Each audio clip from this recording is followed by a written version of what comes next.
Coming up on The Disturbance, I've got my big NFC West preview show for you today. Yes, we will get into whether or not I think the Los Angeles Rams, Sean McVay, are going to run it back. We'll also talk about the San Francisco 49ers and why in the world would the San Francisco 49ers want to part with a quarterback that has gotten them to the NFC Championship game 2 times in the last 3 years. At some point, you have to feel a little bit bad for Jimmy Garoppolo, don't you? I've got that, plus Pete Carroll is officially in rebuild mode, but as a head coach in the National Football League, I'm willing to bet that Pete Carroll is able to keep the Seattle Seahawks team, and I know this is going to sound crazy, near 500. Did you know, as the head coach of the Seattle Seahawks, Pete Carroll has gone 119-73. I know Russell Wilson isn't there anymore, but Pete Carroll has been historically an excellent head coach. They might be one of the worst teams in football, but I bet at the end of the season, their record won't reflect that. I've got that, and finally, we'll get into the silliness that is the Arizona Cardinals, as Kyler Murray's clause has gone away. But the fact that Kyler Murray's clause exists in the first place should tell you everything you need to know about both the Arizona Cardinal organization, Kyler Murray, and how Cliff Kingsbury truly feels about Kyler Murray as he sits there in his beautiful house in the desert. I've got all of that, and trust me, a whole lot more coming up on the big show today. Live and on tape from the heart of Silicon Valley, this is The Disturbance, hosted by Dave Daba. Now to the host, who can't stop ripping on players, coaches, and unbelievably bad front office management, Dave Daba. It is super late night on August 5th, a Friday of the year 2022. I'm Dave Daba, and thanks so much for joining us on The Disturbance today. Now, as I mentioned, we've got a big show for you. We are going to get into the NFC West. I will give you my thoughts on each of the teams in the NFC West, as well as who I think is going to win the division, and do I believe there'll be a second team in the division that will make the playoffs this year. Let's just say it's highly unlikely that there'll be 3 teams coming out of the NFC West this season. The NFC West is clearly weaker this year than it was the year before and the year before that, when at one point it was regarded as one of the best divisions in football. I want to point this out real quick to you about the 4 coaches in this division. Sean McVay, as a head coach with the Los Angeles Rams, has a record of 55-26. Pete Carroll, I mentioned in the intro, 119-73 in his long run in Seattle. And then Cliff Kingsbury is 24-24 in his tenure in Arizona in the desert. And Kyle Shanahan, this might actually surprise you, is 39-42 as a head coach in the National Football League with the San Francisco 49ers. I just wanted to point this out to everybody out there in North America. I'm based here in the Silicon Valley. This will cause me some trouble here, but Kyle Shanahan might not be as good as you think he is. Kyle Shanahan might not be as good as Kyle Shanahan thinks he is.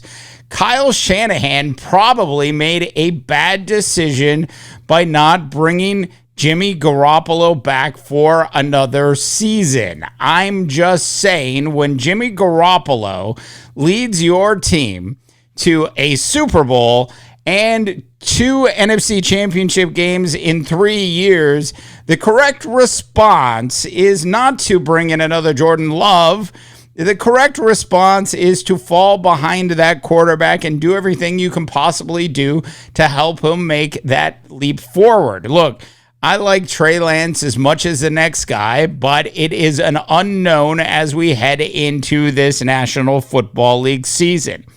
which leads me to the rest of the San Francisco 49ers. Now, Deebo Samuel signed a contract a little earlier in the week, and his contract was basically a very team-friendly contract that Deebo ended up signing. It was a $73 million contract extension. Deebo, during the offseason, had been Deebo whining. You know what I mean. He was whining about the way the 49ers were using him. Now, I don't know if he really meant it, but when the contract was signed and you looked at the specifics around bonuses in the contract, there was nothing there really of any significance that would incentivize Deebo to score more touchdowns as a wide receiver or score more touchdowns as a running back. In other words, the contract was actually friendly to Kyle Shanahan and the San Francisco 49ers if they want to continue to use Deebo in a multiple threat system. In other words, Deebo Samuels is a running back at times and a very dangerous one at that. And why would the San Francisco 49ers not want to continue to use Deebo in that way? That being said, we talked about Jimmy Garoppolo a little bit earlier. We've seen Trey Lance over the last couple weeks in training camp. The word out of San Francisco, Santa Clara, which is really San Jose, is that he's getting better every day with practice. How many times have you heard that about somebody, that they're getting better every day with practice? Look, Trey Lance is a lot of talent. If he can find a way to stay in the pocket and not overreact, then I think they'll be in a good shape with Trey Lance as a starting quarterback. They're not going to be where they were, though, with Jimmy Garoppolo as a starting quarterback. I just want to point that out. Now, maybe 24 months from now, we're in a different world with Trey Lance. But as it stands today, Trey Lance is a step down from a Jimmy Garoppolo. Now, I'm all about giving young players a lot of chances in the National Football League, and I certainly hope that Trey Lance turns into the next Patrick Mahomes, as he certainly has a strong enough arm, strong enough legs, and if he can get the decision-making done in the right place, there's so much talent on the San Francisco 49er receiving core when you include George Kittle in that conversation at tight end. Like, Trey Lance is going to quickly learn, if he learned anything at all from Jimmy Garoppolo in the last 12 months, is that George Kittle is your best friend as a quarterback in the National Football League.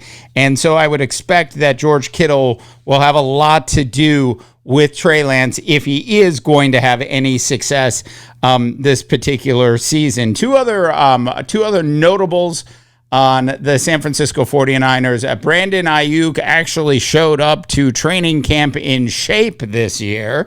And as we all know, Brandon did not do that last year, and it took him a while to get into game shape. So he's entering the season in game shape.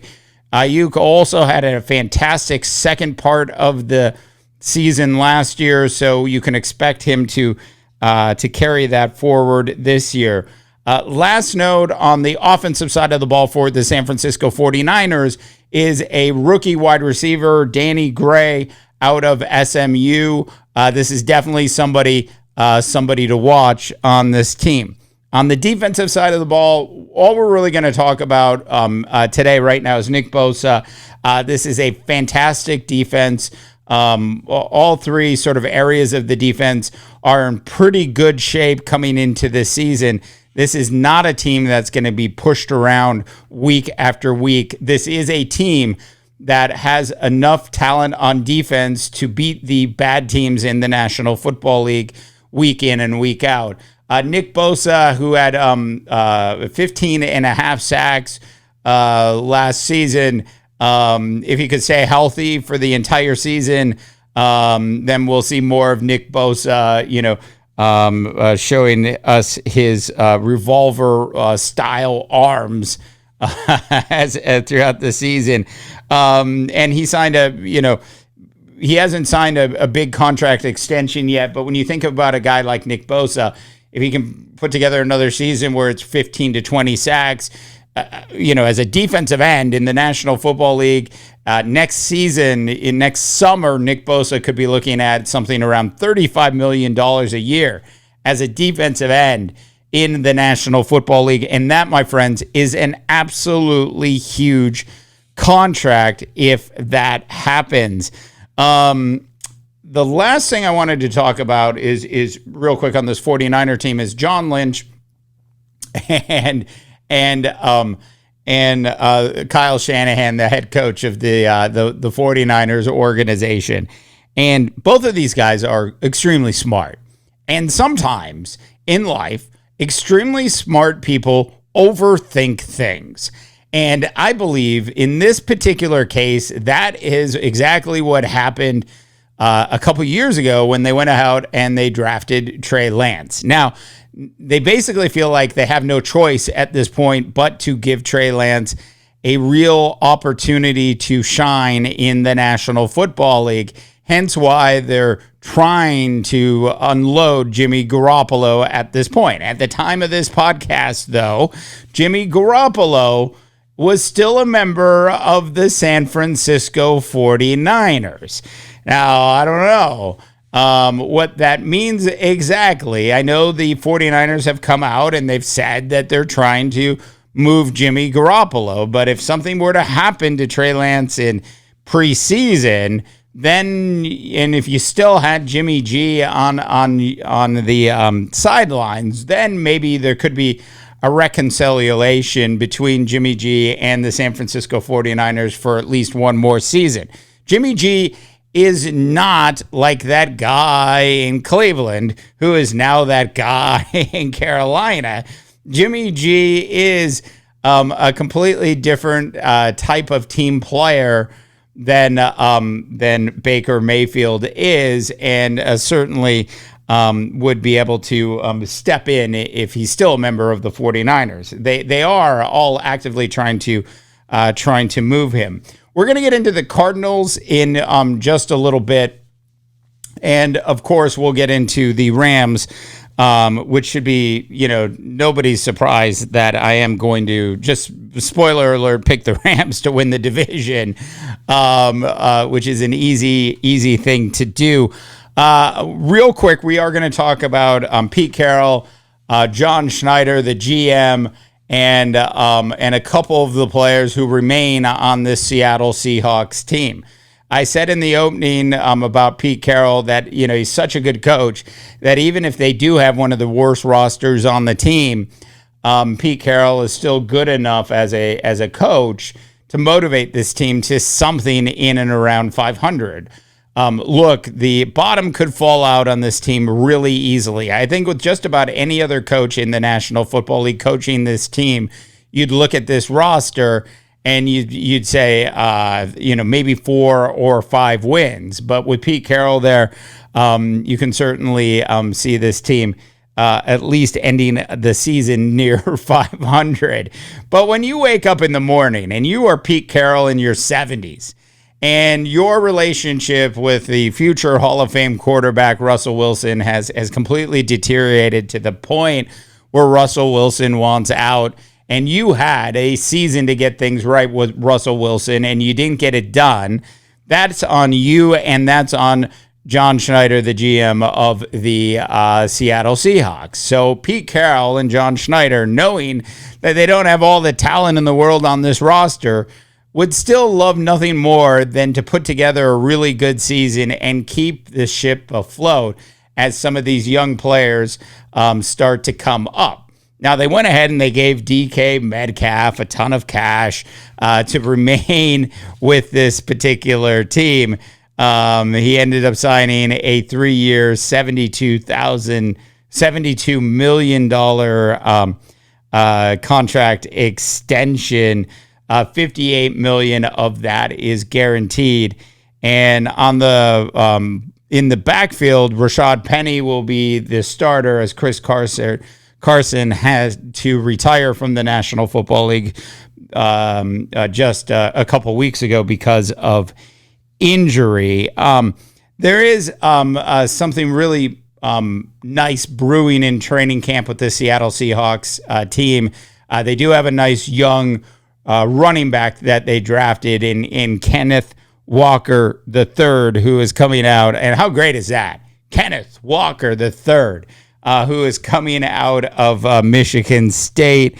So he's a good back. He can also catch passes out of the backfield, which you can't say about a lot of running backs coming out of college. So we'll have that. Now, of course, there were the defections. We'll talk about Bobby Wagner ending up with the Rams in just a little bit. But if you're Pete Carroll, the last thing I'll say about this Seahawks team at this point is if you're Pete Carroll, right, and you are sitting there and you're like, God, what do we do here? How do we right the ship? And you see Jimmy Garoppolo.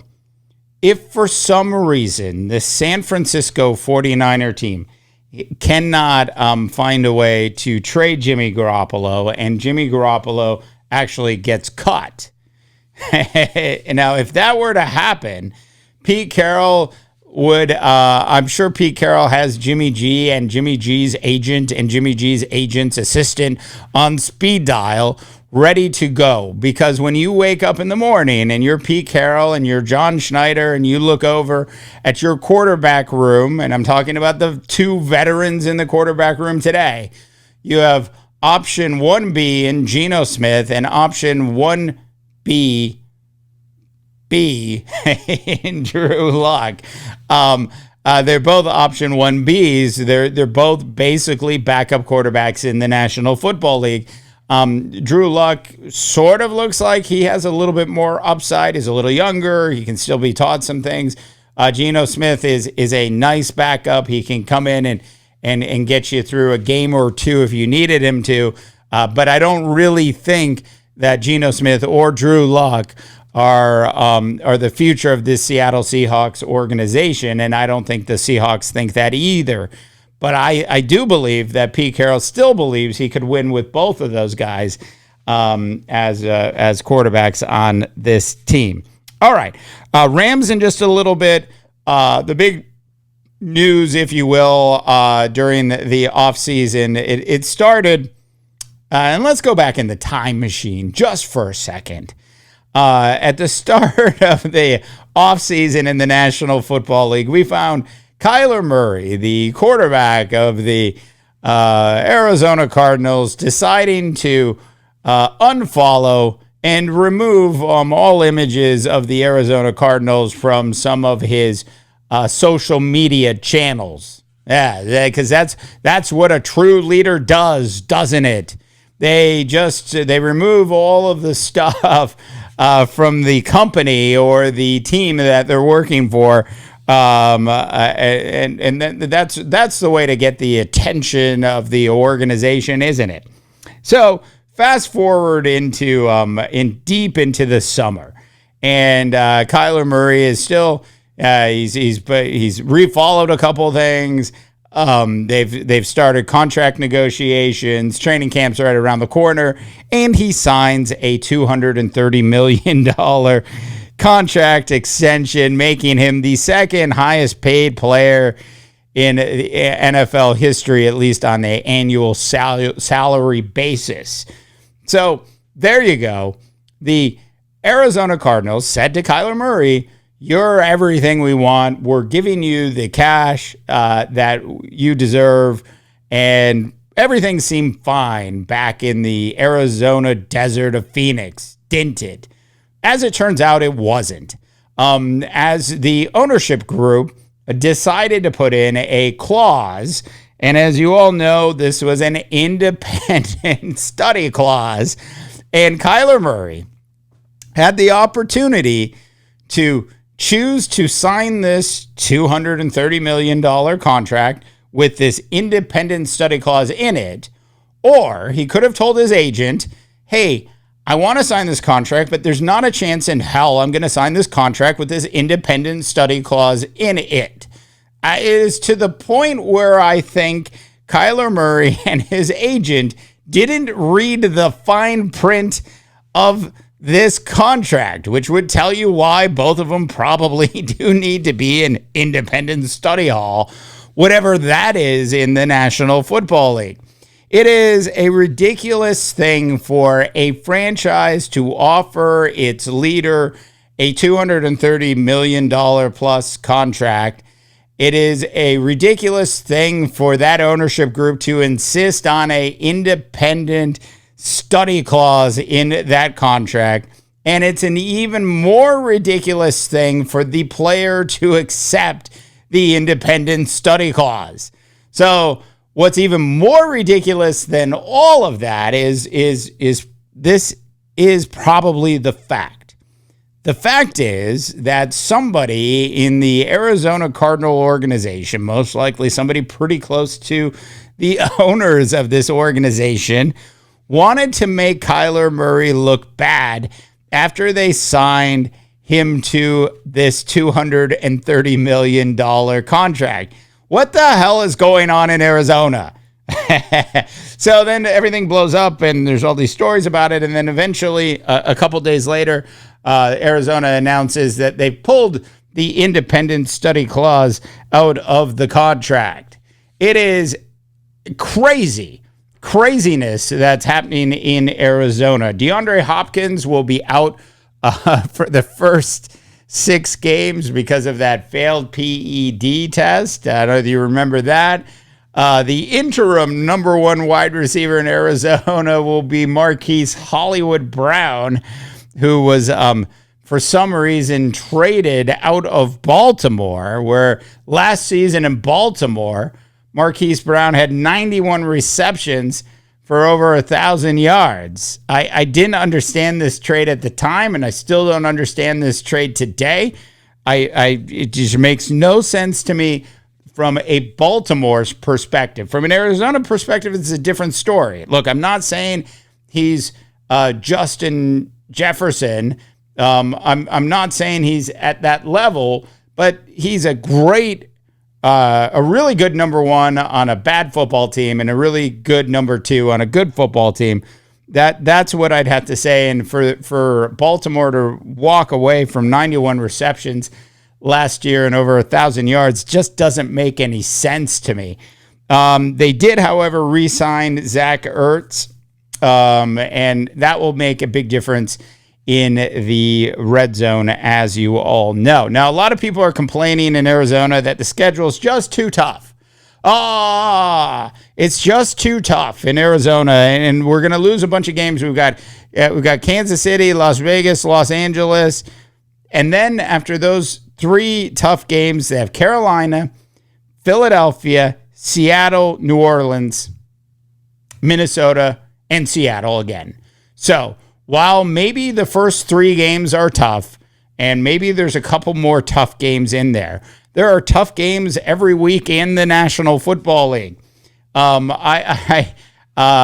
we all know that Cliff Kingsbury and the Cardinals went 8-0 at the start of last season and then fell off the cliff, and Kyler Murray was part of that reason. Now, Kyler Murray was hurt towards the end of the season, and he still played, but they did fall off the cliff. That being said, there was a lot of pressure. It seems as if whenever those hot seat conversations are being had about which coach entering the National Football League season is on the biggest hot seat, it seems as if Cliff Kingsbury and his fabulous house in Arizona seems to come up. But when you look at what Cliff Kingsbury has done with this Arizona Cardinal team, year 1, 5-10, year 2, 8-8. And last year, despite all of the issues towards the end of the season, they did, finish the season at 11-6. So if Cliff Kingsbury, for some reason, goes 3-7 and this Arizona Cardinal team lets him go, they will have set their organization back another 3 years. Cliff Kingsbury deserves an entire season, if not at least 2 more seasons as a head coach in the National Football League. And furthermore, just because out of pure selfishness, I don't really think Cliff Kingsbury really thinks that high of Kyler Murray to begin with.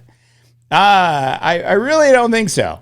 So it is, from that respect, certainly entertaining to watch a head coach who went 11-6 last year, then actually have to sit back and continue to coach this guy after he's had this huge contract worth over $230 million, which leads us to yesterday.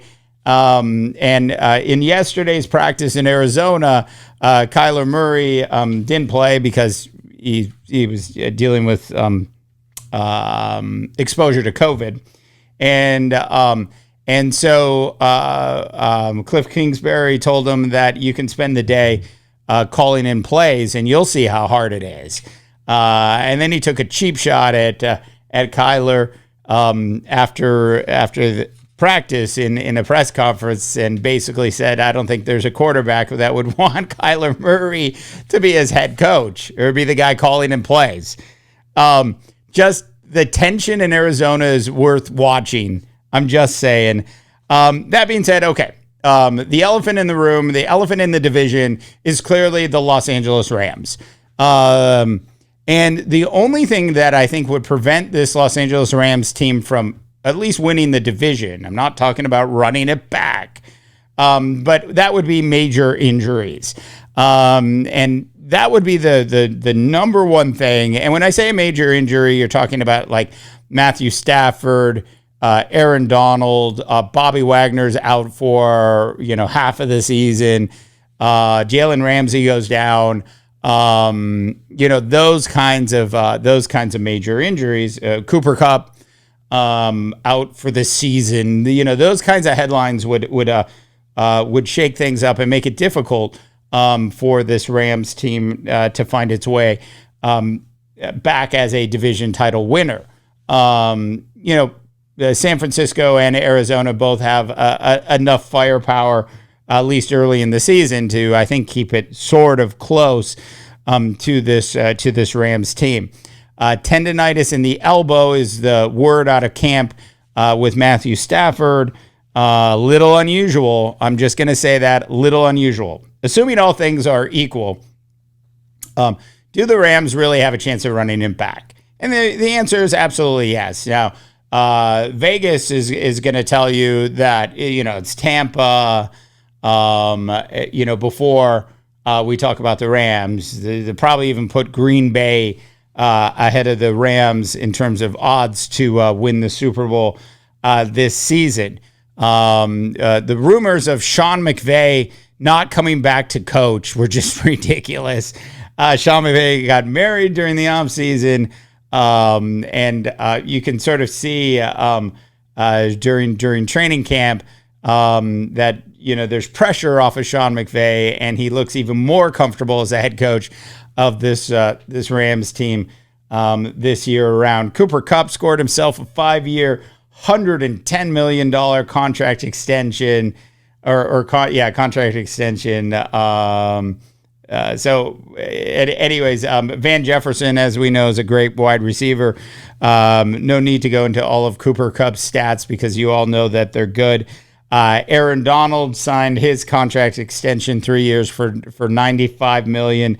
Jalen Ramsey did get burned a couple times throughout the season last year, and did get burned a couple times during the playoffs. To say that Jalen Ramsey has maybe lost half a step, as much as Jalen Ramsey doesn't want to hear that, might be an accurate statement. And then, of course, the big news was that Von Miller signed that absolutely insane contract. Like, does anybody really think Von Miller has 5 more years at the level he's playing at Buffalo? Anyways, Bobby Wagner then came in from Seattle, and of course Bobby Wagner definitely has a lot left in his tank, and he's an absolute beast. Look, there are some changes with Wentworth retiring on the offensive line, but they had some good pieces in place already on the roster to solve a lot of those problems. Look, I always say this in both the NBA and in the NFL. And as you all know, for the most part, those are the sports we cover. That good coaching matters. It just does. And I started off today's NFC West by pointing out what good coaching is. And there are two coaches in this division that have had winning records throughout their tenure in this division. There's a third coach in this division that had his first winning season as a head coach in the National Football League. It took him 3 years to do it, and now I expect that he'll continue to do a good job because he knows how to get things done. That is if the Arizona Cardinal organization doesn't botch it, which is highly likely that will happen at some point. And then I pointed out Kyle Shanahan, who, if you asked, who's the smartest quarterback or smartest coach of these four coaches in the NFC West, who would you say it is? Would you say it's Cliff Kingsbury? And your answer would probably be an easy no. Would you say it's Sean McVay? Well, Sean does a nice job. Would you say it's Pete Carroll? Nah, he's old and he's a rah guy, and that wears off. And so you'd probably say the smartest guy in the room, if these four guys were in a room, is Kyle Shanahan. John Lynch as the president and general manager of the San Francisco 49ers. Sometimes the smartest guys in the room don't win. And this could be the case where that actually happens. That being said, they were in the Super Bowl 3 seasons ago. They were in the NFC Championship game just last season.